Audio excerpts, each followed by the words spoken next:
প্রিয় ভাই বোনেরা, এখন আপনাদের সামনে আমি আমার একটি ইচ্ছার কথা তুলে ধরতে চাই। একজন রাজনৈতিক কর্মী হিসাবে এইখানে মঞ্চে যেমন আমার বহু নেতৃবৃন্দ বসে আছেন, প্রত্যেকটি নেতৃবৃন্দ, প্রত্যেকটি কর্মী, রাজনৈতিক কর্মীর মনের মধ্যে কিন্তু একটি বাসনা থাকে, ইচ্ছা থাকে। কি সেটি?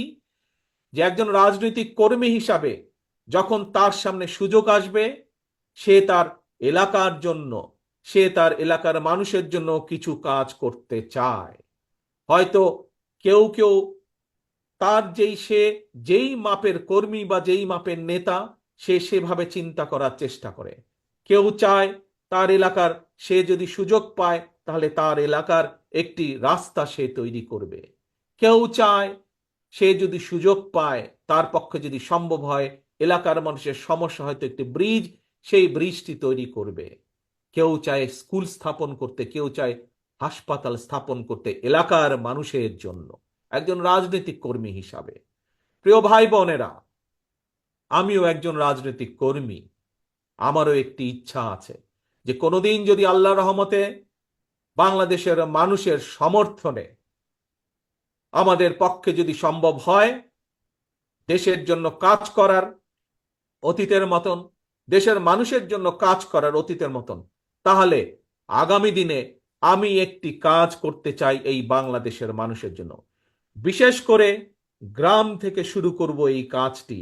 ধীরে ধীরে হয়তো শহর পর্যায়ে যাব আমরা, কিন্তু যেহেতু বাংলাদেশের অধিকাংশ মানুষ বসবাস করেন বাংলাদেশের গ্রামগুলোতে, জেলা পর্যায়ে, উপজেলা বা থানা পর্যায়ে, গ্রাম পর্যায়ে, সেই জন্য তাদের কাছে এই পরিকল্পনা বা কাজটি আমি নিয়ে যেতে চাই।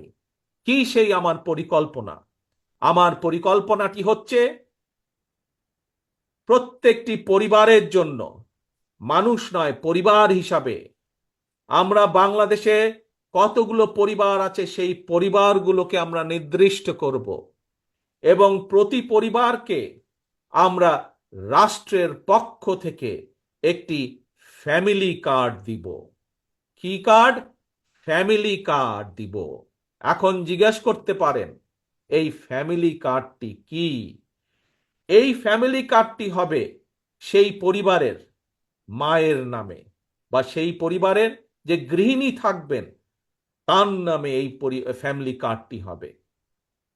রাষ্ট্রের পক্ষ থেকে আমরা গ্রাম থেকে শুরু করে থানা, জেলা পর্যায় পর্যন্ত আমরা প্রত্যেকটি পরিবারকে চেষ্টা করব একটি পরিবারের মাসিক যে প্রয়োজনীয় খাদ্যদ্রব্য যেগুলো প্রয়োজন, তার মধ্যে কিছু সংখ্যক খাদ্যদ্রব্যের একটি নির্দিষ্ট পরিমাণ সহযোগিতা করার জন্য, যাতে করে প্রত্যেকটি পরিবারের উপরে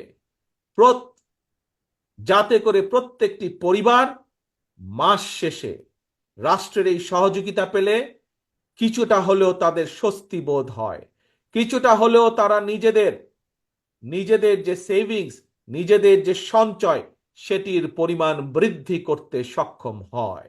এবং তার ফলে এই সহযোগিতাটা যদি আমরা কয়েক বছর ধরে চালু রাখতে পারি, তাহলে আমি বিশ্বাস করি বাংলাদেশের গ্রামের পরিবারগুলো, গ্রামের মানুষগুলো সচ্ছলতার একটি পর্যায়ে উঠে আসতে সক্ষম হবেন।